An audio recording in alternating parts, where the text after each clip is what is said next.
I never thought I'd become the kind of person who goes to war with their HOA. But here I am, standing in my kitchen at 6 in the morning, staring at an empty driveway where my car should be. The coffee mug in my hand nearly slips as the realization hits me like a freight train. Someone actually towed my car from my own property. My name is Jacob Turner, and I've lived in the Riverside Meadows community in Charlotte, North Carolina for exactly 8 months. When my wife Sarah and I bought this place, the realtor glossed over the HOA stuff like it was nothing. Standard fees, standard rules, she'd said with a dismissive wave. What she failed to mention was that our HOA president, a woman named Patricia Henderson, ran the neighborhood like her own personal fiefdom. I grabbed my phone and pulled up the security footage from my dashcam. I'd installed a hardwired dashcam in my 2023 Honda Accord 3 months ago after someone dinged my door in a parking lot. The camera runs continuously when the car is parked, recording in loops. If someone towed my car, that camera caught every second of it. My hands shook slightly as I scrolled through the footage. There it was, time-stamped at 2:47 a.m. A flatbed tow truck pulling into my driveway with its lights off. A man in a reflective vest got out, walked around my car once, then hooked it up. The whole operation took less than 10 minutes. What made my blood boil was the next part. A silver Lexus SUV pulled up behind the tow truck, and I watched as Patricia Henderson herself stepped out, pointing at my car and clearly directing the whole operation. Sarah came downstairs, already dressed for her nursing shift at the hospital. "Jake, where's your car?" "Someone towed it," I said, my voice tight. "Patricia Henderson had it towed at 3 in the morning. "What, from our driveway?" Sarah's face went pale. "Can she even do that? I'm about to find out." I was already dialing the non-emergency police line. Whatever Patricia thought she was doing, this felt wrong on every level.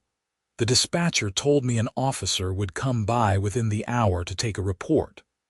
I spent that time downloading the dashcam footage to my laptop, my phone, and uploading it to cloud storage. If this was going to be a fight, I wanted my evidence backed up everywhere. Officer Martinez arrived at 7:30, a stocky man in his 40s with tired eyes that suggested he'd been on shift too long. I showed him the driveway, explained the situation, and pulled up the footage on my laptop. He watched it twice, his expression growing more serious each time. "Mr. Turner, I'm not a lawyer, but this doesn't look legal to me. Your car was on your property, correct? Completely. Look at the property markers." I pointed to the small stone borders that clearly delineated where my property began. The car had been parked well within those boundaries, in my own driveway. "Have you received any notices from the HOA about your vehicle?" I shook my head. "Nothing. Not a letter, not an email, not even a conversation. I came down this morning and it was just gone." Officer Martinez took notes, photographed the empty driveway, and asked for a copy of the footage. "I'm going to file this as a theft report," he said. "Technically, someone took your vehicle without permission from your private property. That's theft, regardless of who authorized it. You'll need to contact the towing company to retrieve your vehicle, but keep all receipts. This footage is solid evidence." After he left, I called the number on the citation that had been stuck to my front door.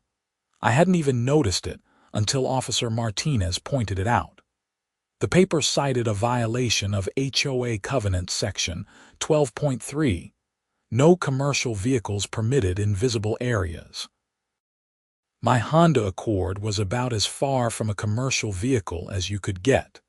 The towing company, Davidson's Towing and Recovery, told me my car was at their impound lot on the east side of Charlotte. The retrieval fee was $350, plus a daily storage fee of $75. I felt my jaw clench. This was highway robbery, and Patricia Henderson had orchestrated the whole thing. I drove Sarah's SUV to the impound lot, my mind racing with everything I needed to do. File a complaint with the HOA board, definitely. But the more I thought about it, the more I realized this might need to go further. Patricia had committed what amounted to theft, and she'd done it with the confidence of someone who'd gotten away with similar things before.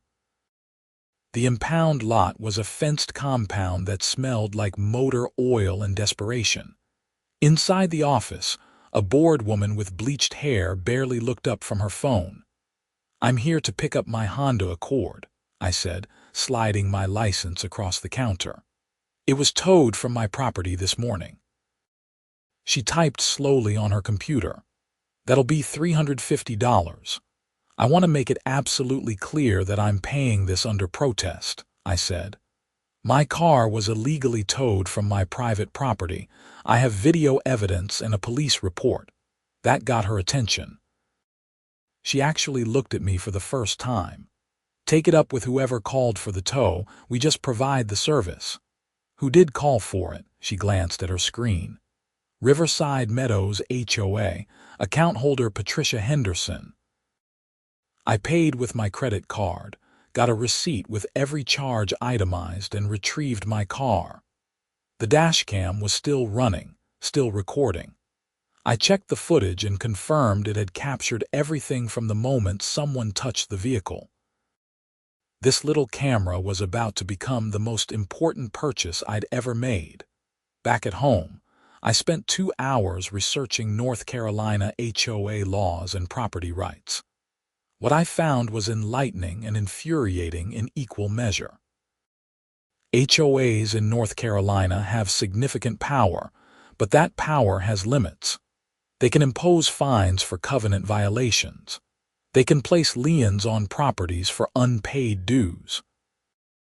What they absolutely cannot do is tow a vehicle from private property without following specific legal procedures, which include multiple written notices and a hearing process. I drafted an email to the HOA board, attaching the dashcam footage and photos of my car in the driveway. I detailed the timeline, included the police report number, and demanded immediate reimbursement of all towing fees plus compensation for my time and distress.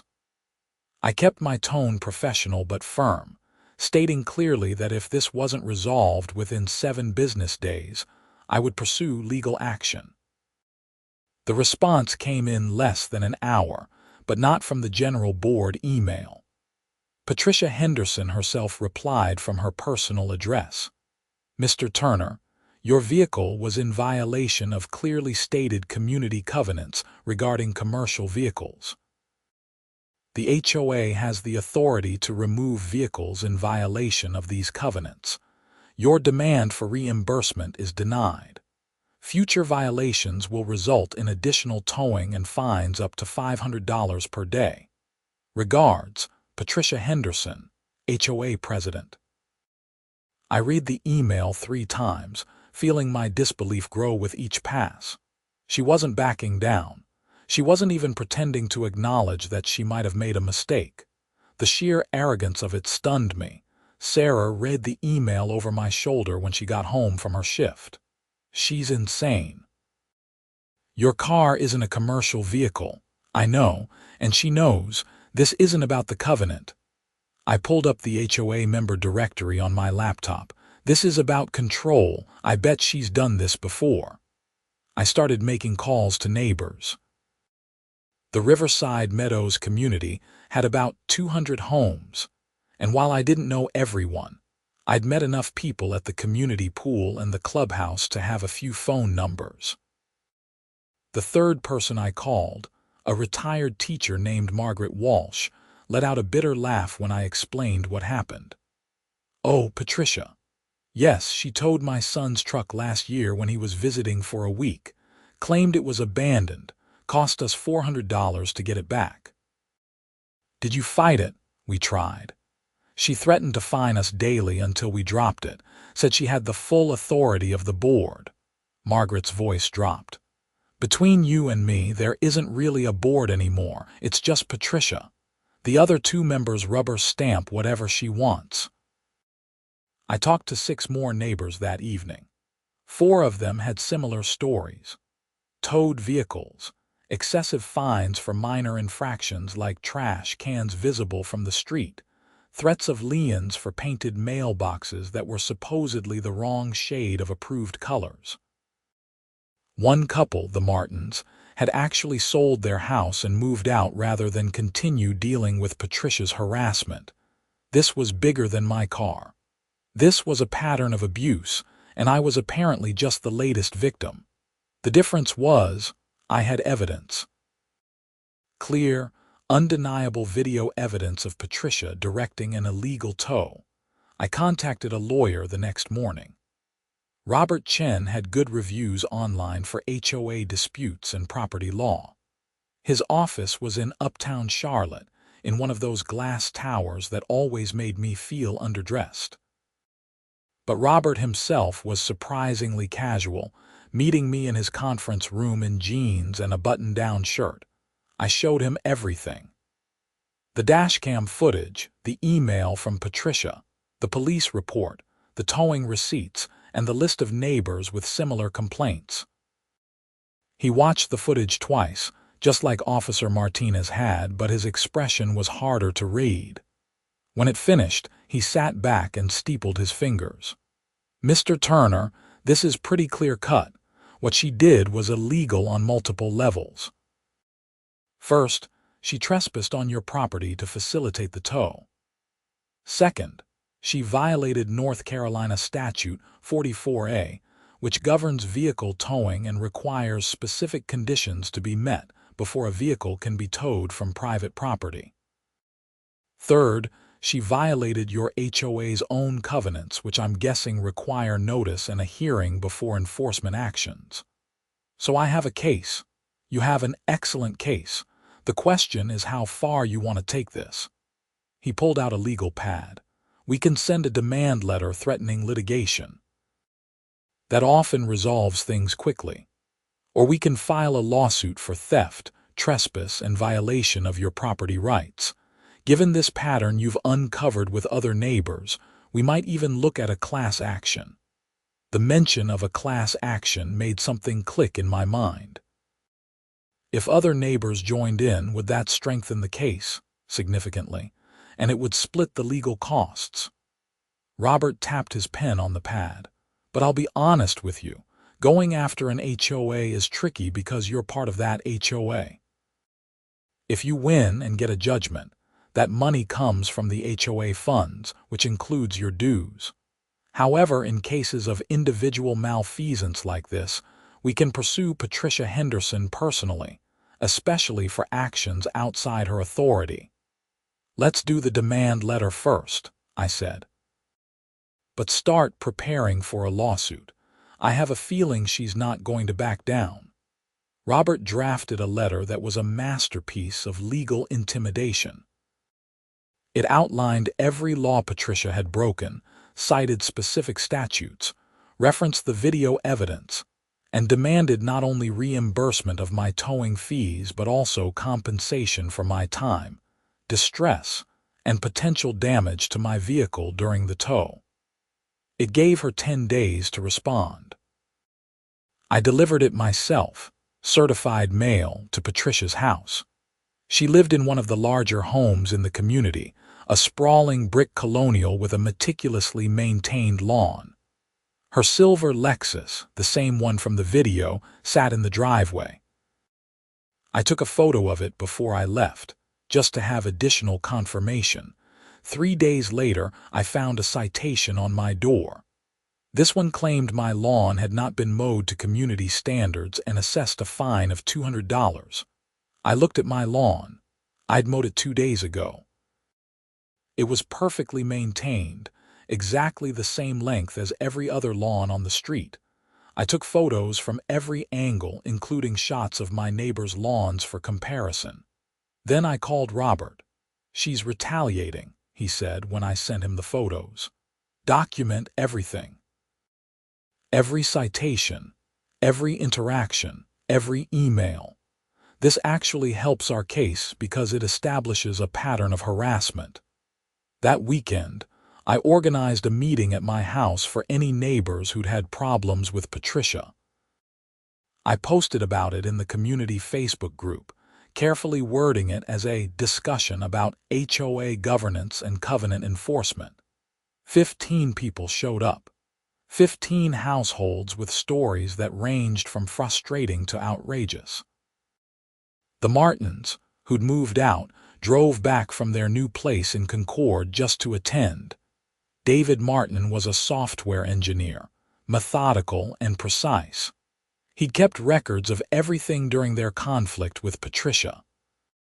"She fined us 11 times in 6 months," he said, spreading printed emails across my dining room table. Trash cans visible after collection day, even though we'd brought them in within the required time frame. Lawn ornament violations for a single garden gnome. A Christmas wreath that was supposedly too large. Every fine was $200 to $500. "Did you ever get a hearing?" I asked. "We requested 3. She denied all of them, claimed the covenants didn't require hearings for enforcement actions. When we insisted, she scheduled one for a Tuesday at 2 p.m., when she knew we both worked. Then she held it without us and upheld all the fines.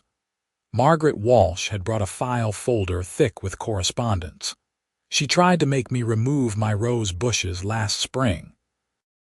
Said they weren't on the approved plant list. I've had those roses for 12 years, since before Patricia was even on the board. When I refused, she fined me $500 and threatened to have them removed and bill me for the landscaping." The stories went on. A fine for a car parked on the street overnight when the owner's garage door broke. A fine for holiday lights that were supposedly the wrong color, even though they matched the approved list. A fine for a basketball hoop that was 6 inches taller than the covenant specified, measured by Patricia herself with a tape measure. What emerged was a picture of someone who wielded her authority like a weapon, targeting people seemingly at random, always finding some violation to justify a fine. The community had annual dues of $1,500 per household. With 200 homes, that was $300,000 a year in revenue. Where was all that money going? "Has anyone looked at the HOA financials?" I asked. The room went quiet. Finally, Robert Thompson, an accountant who lived 3 streets over, spoke up. "I requested them last year. Patricia said they were available for review by appointment only. When I made an appointment, she canceled twice, then told me the records were with the HOA attorney and unavailable." "That's not legal," I said. "North Carolina law requires HOAs to make financial records available to members." Robert Thompson nodded slowly. "I know, but fighting it meant hiring a lawyer, and at the time it didn't seem worth it. We weren't having any problems with her, so I let it drop." "What if I told you I'm already working with a lawyer, and we're preparing to sue Patricia for illegal towing and harassment?" I watched their faces light up with interest. He mentioned the possibility of a class action if enough people were willing to join. By the end of the meeting, I had 12 households ready to participate. Robert Chen had given me permission to share his contact information, and I watched as people copied it down, some with expressions of relief, others with grim determination. The next week, Patricia escalated. I received a notice that the HOA board was placing a lien on my property for unpaid fines totaling $900. The fines listed were the phantom lawn violation, plus 3 new ones I'd never received notice about. A trash can violation, a driveway stain violation, and a mailbox that was supposedly damaged and needed immediate replacement. I walked outside to check my mailbox. It was perfect. I'd replaced it myself 6 months ago with an approved model from the HOA's own list. I took photos, then took a video walking around my entire property, narrating everything, showing that there were no violations of any kind. Robert Chen filed our lawsuit the next day. We sued Patricia Henderson personally, the HOA board, and Davidson's Towing and Recovery. The complaint was 32 pages long and detailed everything: the illegal tow, the harassment, the retaliatory fines, the refusal to provide financial records, and the pattern of abuse documented by multiple homeowners. We filed it in Mecklenburg County Superior Court, and I felt a grim satisfaction when the server confirmed Patricia had been handed her copy. This was really happening. Her response came not through lawyers, but through another citation, this one claiming my house needed repainting because the color had faded beyond acceptable standards. The fine was $1,000, with an additional $1,000 per month until the violation was corrected. I'd painted my house 4 months ago, using a color from the approved list. The paint still looked factory fresh. Robert Chen filed for a restraining order to stop Patricia from issuing any more citations against me or the other plaintiffs. The hearing was scheduled for 2 weeks out. In the meantime, I got a call from a reporter at the Charlotte Observer. Somehow, word had gotten out about the lawsuit and she wanted to do a story. I checked with Robert first. "It's up to you," he said. Media attention can sometimes push for faster settlements, but it can also entrench people in their positions. I thought about Margaret Walsh's roses, about the Martins forced to sell their home, about Patricia's silver Lexus pulling up at 3 a.m. to watch my car get towed. Let's do it. The reporter, Amanda Pierce, came to my house with a photographer. I showed her everything. The dashcam footage which she watched with widening eyes, the documentation of fines, the emails, the list of neighbors with similar stories. She interviewed 5 of them, and the photographer took pictures of my car, my supposedly violated property, and my pristine mailbox. The story ran on the front page of the Metro section 3 days later. Charlotte HOA president accused of harassment, illegal towing. It was detailed, balanced, and damning. The dashcam footage was embedded in the online version, and within hours it had thousands of views. My phone started ringing. Other homeowners in Riverside Meadows, people who hadn't come to the meeting, calling to share their stories.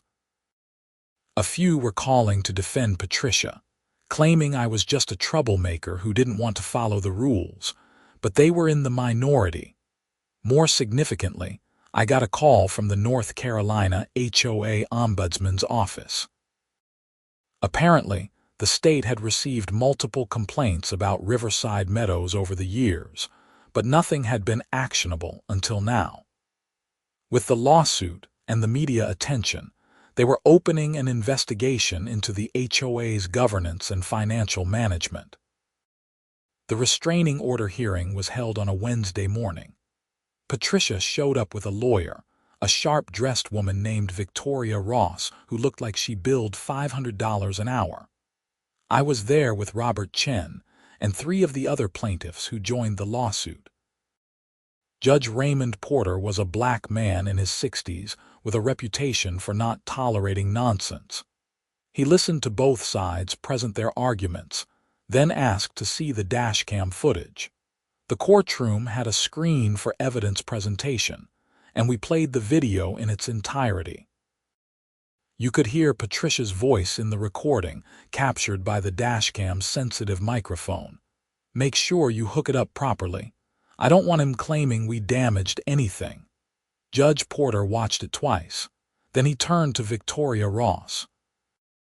"Counselor, how do you justify your client's actions here?" Victoria Ross stood smoothly. "Your Honor, Miss Henderson was acting in her capacity as HOA president to enforce community covenants. The vehicle in question was in violation of It's a Honda Accord," the judge interrupted. "I drive a Honda Accord. It's not a commercial vehicle. The covenant interpretation at 3 a.m. She couldn't interpret this covenant during business hours and provide written notice. Judge Porter's voice was dry. Miss Ross, I've reviewed the HOA covenants for Riverside Meadows. They require written notice and an opportunity to cure before enforcement actions. Can you show me where your client provided that notice? Victoria Ross shuffled papers, and I could see the moment she realized she didn't have an answer. Your Honor, in cases of immediate violations, there was no immediate threat. The car was legally parked on private property. Judge Porter signed a document. Restraining order granted. Miss Henderson is prohibited from issuing any citations or fines against the plaintiffs until this matter is resolved at trial.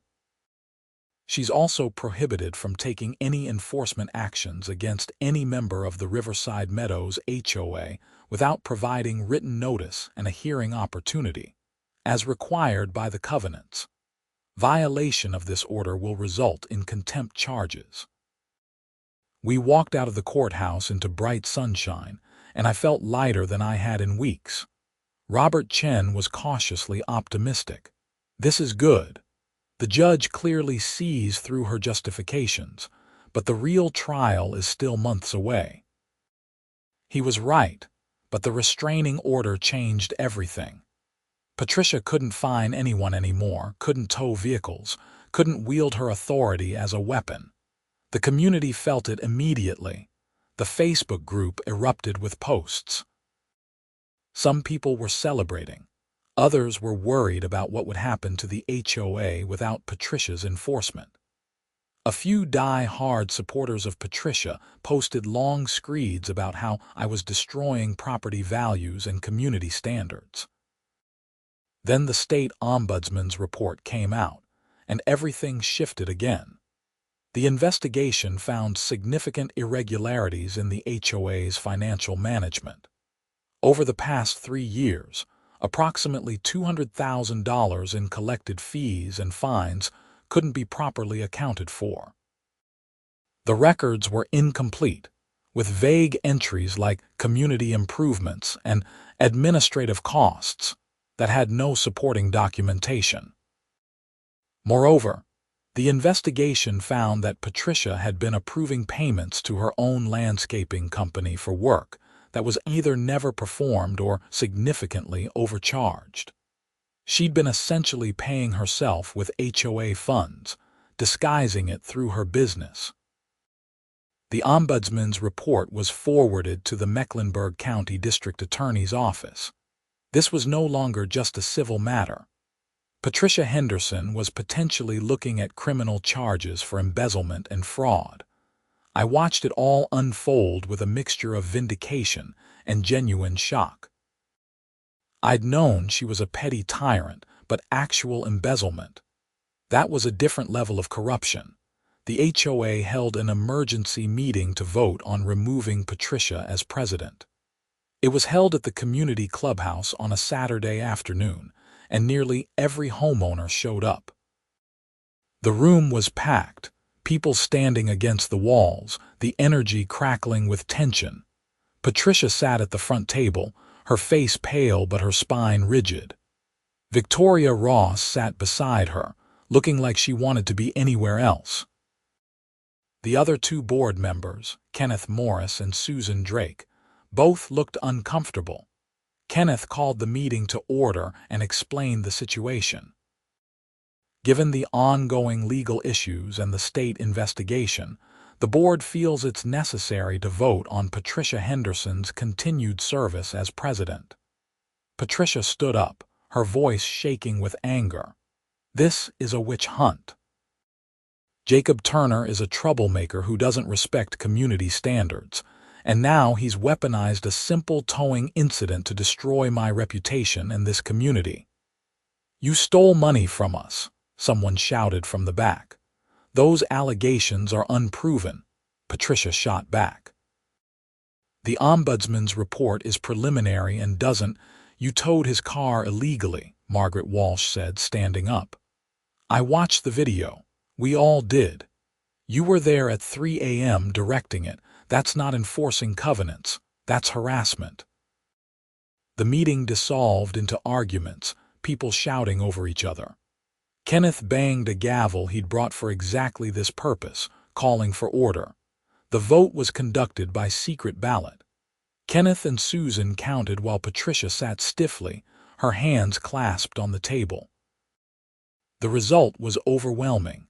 167 votes for removal, 18 against, and 5 abstentions. Patricia Henderson was no longer HOA president. She stood up without a word, grabbed her purse, and walked out of the clubhouse.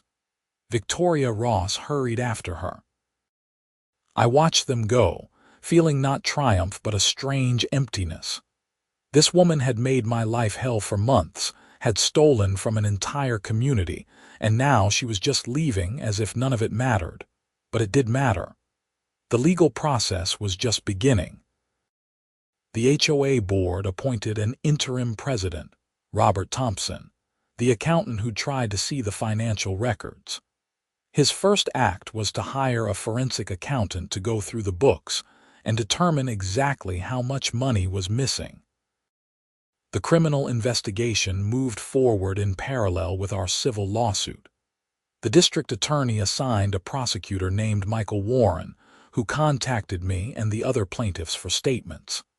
I provided everything I had: the dashcam footage, the emails, the documentation of harassment. The towing is the least of her problems, Michael told me during our meeting at his office.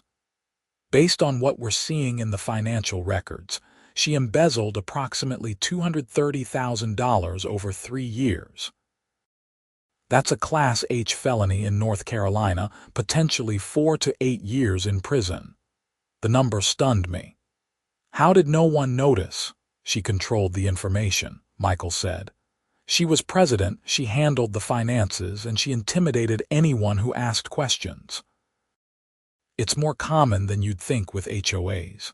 They operate with minimal oversight, and when someone decides to exploit that, it can go on for years. Patricia was indicted 2 months after her removal from the board. The charges were embezzlement, fraud, and filing false reports. The towing incident was added as a separate charge of theft by conversion. The criminal trial was scheduled for 5 months out. Our civil lawsuit would proceed independently, but Robert Chen explained that a criminal conviction would make our civil case much stronger. In the meantime, life in Riverside Meadows slowly returned to something approaching normal. Robert Thompson ran the HOA with transparency and common sense. He held monthly meetings where anyone could speak. He published financial statements online. He established a committee to review the covenants and recommend changes, to remove the most ridiculous restrictions. The forensic accounting revealed exactly where Patricia's money had gone. Renovations to her house, payments for her daughter's college tuition, a boat she'd purchased through an LLC to disguise the transaction, and various personal expenses she'd disguised as HOA costs. My dashcam, meanwhile, had become a minor celebrity. The local news had done a follow-up story about how a simple security device had unraveled a complex fraud scheme. The dashcam manufacturer even reached out to ask if they could use my story in their marketing. I politely declined, not wanting to profit from what had been a miserable experience. The criminal trial began on a cold morning in February. I sat in the courtroom with Sarah, watching as the prosecution laid out their case. They had financial records, testimony from the forensic accountant, and a parade of homeowners who described Patricia's intimidation tactics. When they played my dashcam footage, I watched the jury's faces. Several of them looked genuinely shocked that someone would orchestrate a car towing at 3 a.m. The prosecutor used it to illustrate Patricia's mindset. She believed she was above the rules, able to do whatever she wanted without consequences. Patricia's defense argued that she'd made accounting mistakes, not committed intentional fraud. That the towing was a good faith attempt to enforce covenants. That she'd been overwhelmed managing the HOA and made poor decisions. The jury didn't buy it. After 3 days of deliberation, they came back with guilty verdicts on all charges. Embezzlement, fraud, false reports, and theft by conversion. Judge Porter presided over the sentencing hearing. Patricia stood before him, her lawyer making impassioned pleas for leniency. But the judge was unmoved. Miss Henderson, you held a position of trust within your community, and you exploited that trust for personal gain. You stole from your neighbors. You harassed and intimidated people who questioned your authority. You showed no remorse and no acknowledgement of wrongdoing. He looked at her over his glasses. I sentence you to 6 years in the North Carolina Department of Corrections, followed by 5 years of supervised probation. You are also ordered to pay full restitution of $230,000, plus court costs and penalties. Patricia swayed slightly but didn't fall. The bailiff led her away in handcuffs, and I felt Sarah grip my hand tightly. Our civil lawsuit settled 2 weeks later. Patricia's insurance, which covered board members for actions taken in their official capacity, paid out after their lawyers reviewed the criminal conviction and the dashcam evidence. The settlement included reimbursement of my towing fees, compensation for all the wrongful fines, payment for my legal costs, and a substantial amount for emotional distress. The other plaintiffs received similar settlements. The total payout was nearly $400,000, split among the 15 households involved. It wasn't about the money for most of us. It was about validation, about someone finally acknowledging that what had happened to us was wrong. Margaret Walsh used her settlement to plant new rose bushes, a whole garden of them, in varieties that weren't on any approved list. No one said a word about it. The Martins moved back to Riverside Meadows, purchasing a home 2 streets over from their old place. David told me they'd missed the community, or at least what the community could be without Patricia's shadow over it. The HOA underwent a complete transformation. Robert Thompson pushed through covenant changes that eliminated the most arbitrary rules.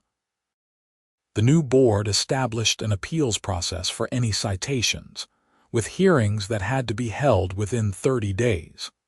They hired a property management company to handle the finances, with quarterly audits and full transparency.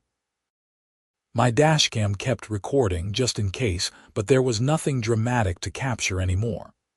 Just a car parked safely in a driveway, on private property, exactly where it belonged. I thought about Patricia sometimes, serving her sentence in a state prison, and I felt a complicated mix of emotions. Satisfaction that justice had been served, yes. But also sadness that it had come to this, that someone had let power corrupt them so completely that they destroyed their own life and hurt so many others in the process. Sarah and I talked about it one evening, sitting on our back deck, watching the sun set over the neighborhood. "Do you think she ever really believed she was right?" Sarah asked. "I think she started out believing in the rules," I said slowly. "And then somewhere along the way she became the rules. She couldn't separate herself from the authority anymore. Anyone questioning the HOA was questioning her personally. That's sad. It is, but it doesn't excuse what she did." I thought about that 3 a.m. towing, the casual cruelty of it. She had choices at every step. She chose to escalate, to steal, to harass. Those were her decisions. The community continued to heal. New families moved in, attracted by the reasonable HOA management and the tight-knit feeling that had developed in the aftermath of the Patricia era. At a neighborhood barbecue that summer, someone asked me to tell the story of the dashcam, and I did, watching faces light up with disbelief and laughter. "So the camera just caught everything?" a new neighbor asked. "Every second. Her face, her voice, the tow truck, all of it." I shook my head. "Best $150 I ever spent." "What made you install it in the first place?" "Someone dinged my car door in a parking lot, and I wanted evidence if it happened again." I laughed. I never imagined it would catch the HOA president committing crimes. Robert Thompson raised his beer in a toast. To dashcams and accountability. We all drank to that. The civil settlement money, after legal fees, came to about $18,000 for Sarah and me. We used it to finish our basement, creating a home office and a space for the kids we were planning to have. It felt right, using money from that whole mess to build something positive. I kept in touch with some of the other plaintiffs, forming friendships that probably wouldn't have happened otherwise. Shared trauma creates bonds, even when the trauma is as absurd as HOA harassment. We joked about forming a support group for HOA survivors. The national media picked up the story too, doing pieces about HOA abuse and the lack of oversight in community governance. I did a few interviews, always making sure to emphasize that the dashcam evidence had been crucial. Without that footage, it would have been my word against Patricia's, and who knows how that would have turned out. The dashcam company ended up sending me a free upgraded model anyway, even though I declined their marketing request. The new one had better resolution and a longer recording loop. I installed it immediately because while I trusted the new HOA board, I'd learned a valuable lesson about documentation. A year after the towing incident, I was elected to the HOA board myself. I'd never wanted to be involved in community governance, but after everything that had happened, I felt obligated. If nothing else, I could make sure the transparency and accountability we'd fought for actually continued. My first board meeting was surreal. I sat at the same table where Patricia had once held court, but the atmosphere was completely different. We discussed budget allocations, approved a few minor maintenance projects, and reviewed 2 covenant violation appeals with fairness and common sense. No drama, no power trips, just neighbors working together to maintain a community. After the meeting, Robert Thompson pulled me aside. "You know, what you did changed things beyond just our HOA. The state legislature is considering new laws to increase HOA oversight and member protections. Your case is being cited as an example of why reform is needed." I hadn't known that. The idea that my experience might lead to systemic change was both gratifying and overwhelming. "I just wanted my car back," I said. Robert laughed. "Yeah, but you didn't stop there. You fought back, you organized people, you exposed the corruption. That matters." I thought about that conversation a lot in the following weeks. I'd never set out to be an activist or a reformer. I'd just been a guy whose car got towed, who got angry enough to push back. But sometimes that's how change happens. One person refusing to accept injustice, documenting everything, and demanding accountability. The dashcam footage became part of a training video for HOA board members, used by property management companies to illustrate what not to do. I gave permission for its use, hoping it might prevent someone else from experiencing what we had. Patricia Henderson served 4 years of her 6-year sentence before being released on parole. I heard about it through the community grapevine. Some people were angry she'd gotten out early, but I'd made my peace with it by then. She'd lost everything, her position, her reputation, her freedom, and she was burdened with a debt she'd probably never fully repay. That seemed like punishment enough. She didn't return to Riverside Meadows. According to someone who knew her sister, she moved to another state, trying to start over somewhere no one knew her story. I hoped she'd learned something from the experience, though I had my doubts. People who abuse power rarely recognize their own culpability. Life settled into comfortable rhythms. Sarah got pregnant with our first child, a daughter we named Emma. The neighborhood threw us a baby shower held at the clubhouse, and I looked around at all the friendly faces and felt grateful. This community, which had once been a source of stress and conflict, had become something genuinely good. I continued serving on the HOA board, eventually becoming vice president. I pushed for policies that prioritized communication over enforcement, education over punishment. When violations occurred, we sent friendly reminder letters first, giving people the benefit of the doubt. Most issues resolved themselves without fines or threats.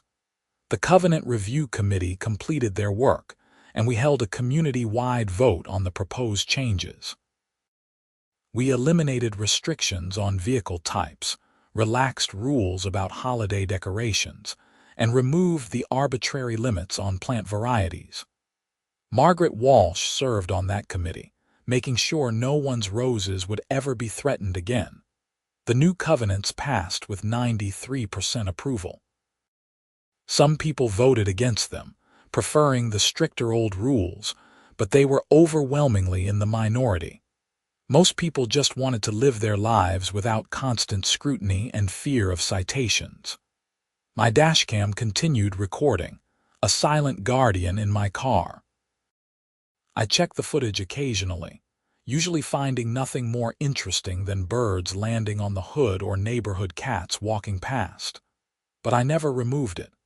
The memory of that 3 a.m. towing was too vivid, the lesson too important. Document everything. Question authority. Stand up for yourself and others. Those were the lessons from that whole experience, and I tried to live by them. Emma grew, and the neighborhood kids played together in yards without fear of violating some obscure covenant. Basketball hoops stayed up. Garden gnomes appeared on porches. Someone painted their front door a vibrant blue, and instead of fines, they got compliments from neighbors who appreciated the splash of color. It was what a community should be.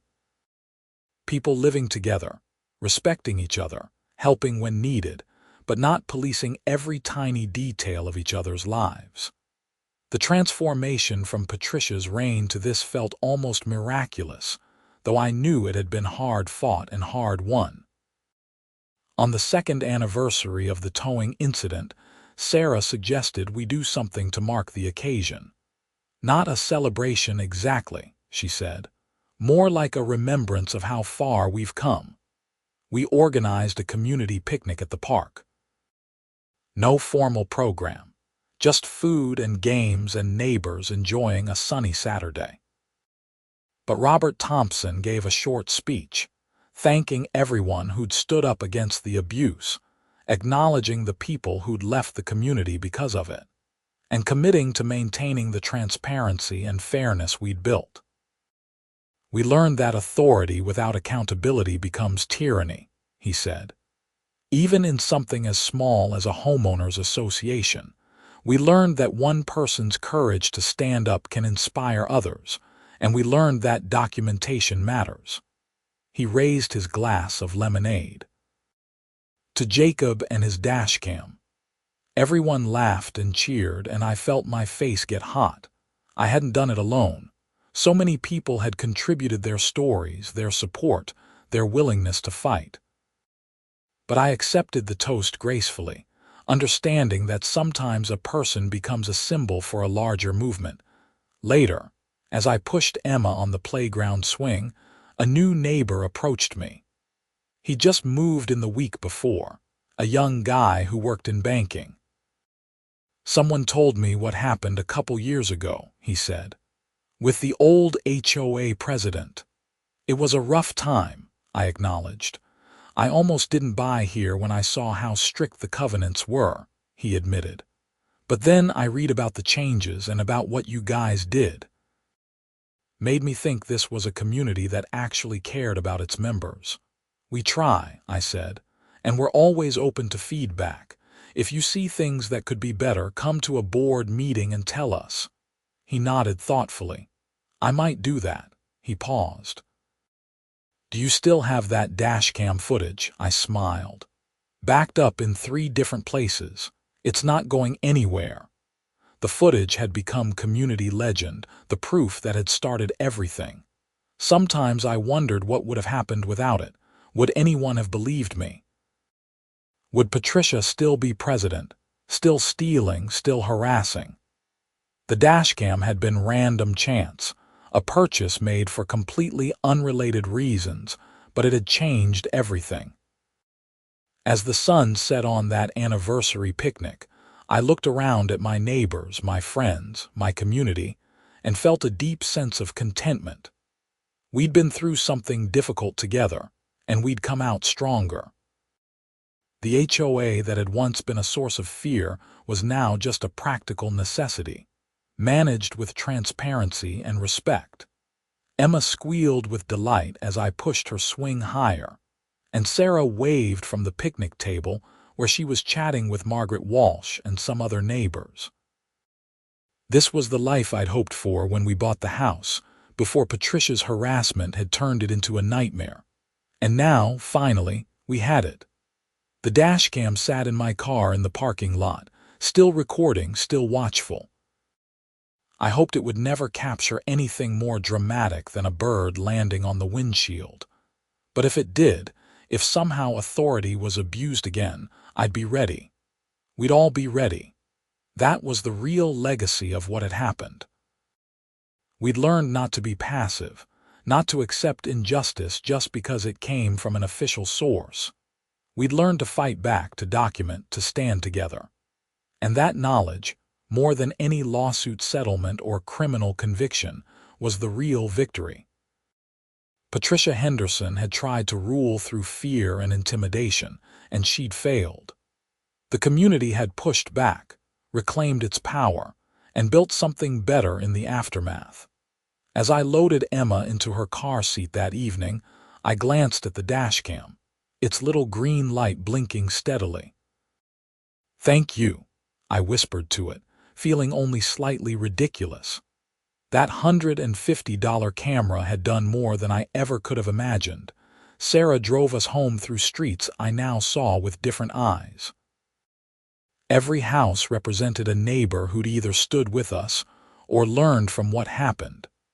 The community wasn't perfect, but it was ours, and we'd fought to make it fair. The sun set behind the houses, painting the sky in shades of orange and pink. Emma babbled happily in the backseat, unaware of the history that had shaped the peaceful neighborhood she'd grow up in. Someday, when she was older, I'd tell her the story. How her dad's car got towed, how a dashcam caught everything, how a community came together to demand justice.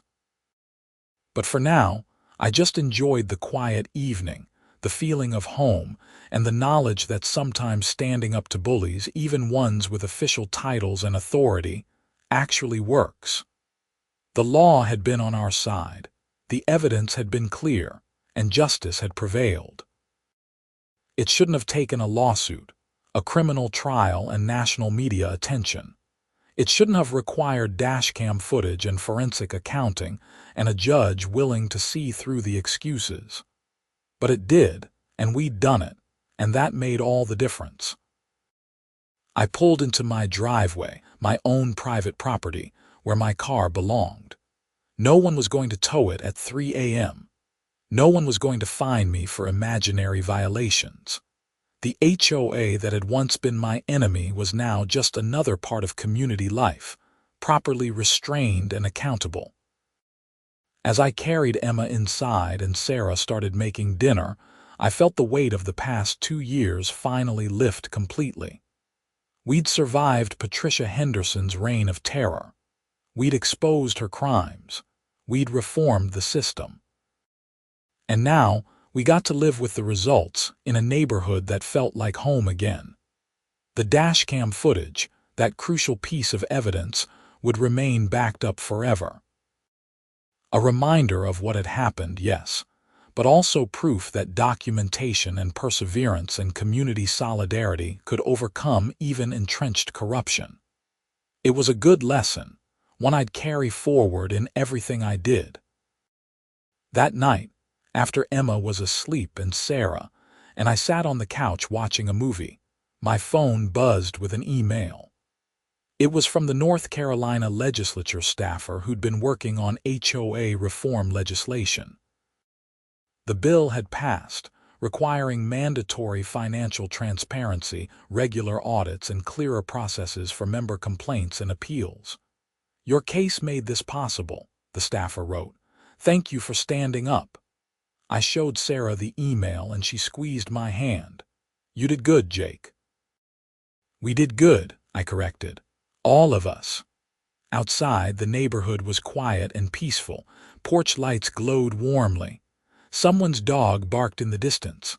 A car drove slowly past, probably someone returning home from work. All normal, all safe, all as it should be.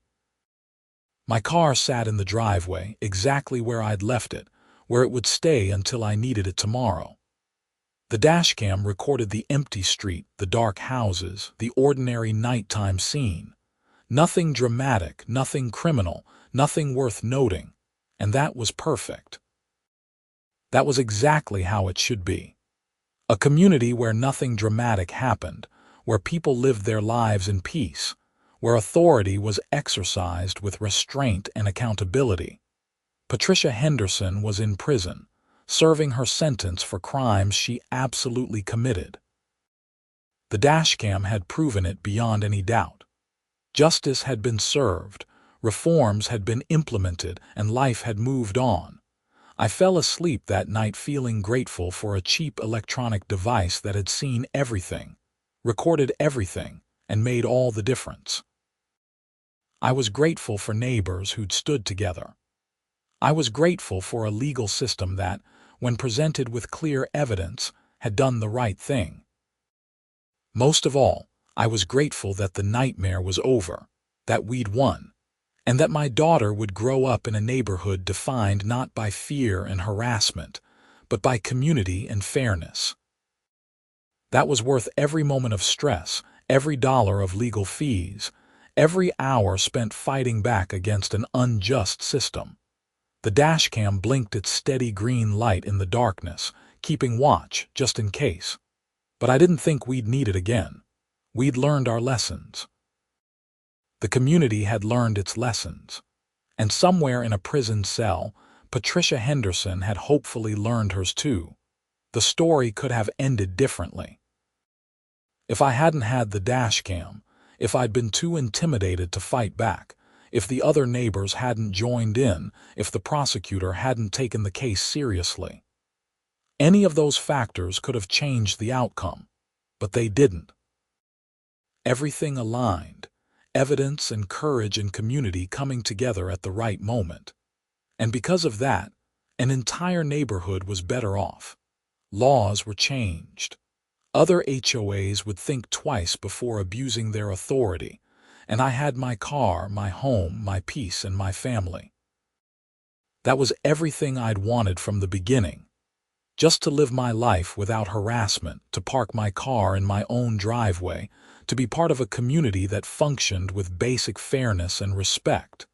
It shouldn't have been too much to ask, and in the end, after everything, it wasn't. The fight had been worth it. Every frustrating moment, every stressful confrontation, every hour spent documenting and organizing and pushing back. All of it had been worth it for this.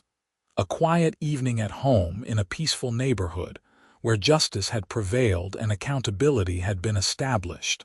I closed my eyes, listening to Sarah's breathing beside me, and felt completely at peace. The HOA had towed my car from my own driveway. My dashcam had proved it was completely illegal. I'd sued and I'd won. Not just in court, but in every way that mattered. The story was over, but the lessons remained. Stand up for yourself. Document everything. Build community. Demand accountability. Fight back against injustice, even when it wears an official title. These principles had guided us through the darkest time, and they'd serve us well going forward. In the morning, I'd get in my car, check the dashcam footage out of habit, and drive to work. The HOA would continue functioning smoothly under Robert Thompson's leadership. Life would go on, normal and peaceful and fair.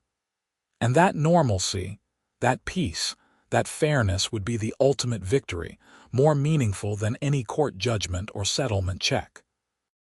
We'd taken back our community from someone who'd corrupted it. We'd exposed crimes and demanded justice.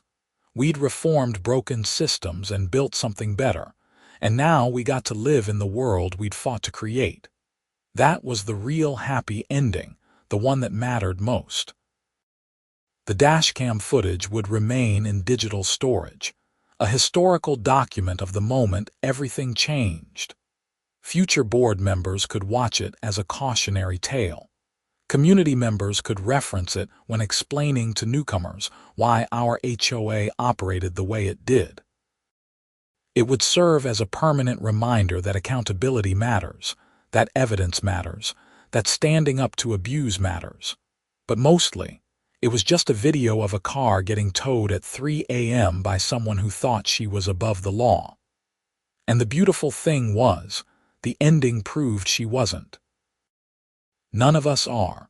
Authority requires accountability, power requires restraint, and communities work best when they're built on fairness rather than fear. Those were the lessons of the dashcam, the towing, the lawsuit, and everything that followed. And they were lessons worth learning, worth fighting for, worth carrying forward into whatever challenges might come next. The night settled deeper around our home, quiet and safe, and earned through struggle. Tomorrow would bring new days, new challenges, new opportunities to live out the principles we'd fought for. But tonight, I just rested in the peace we'd won, grateful for technology that saw the truth, neighbors who stood together, and a justice system that had ultimately worked the way it was supposed to.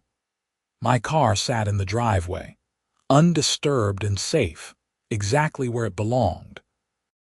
And that simple fact, after everything we'd been through, felt like the greatest victory of all.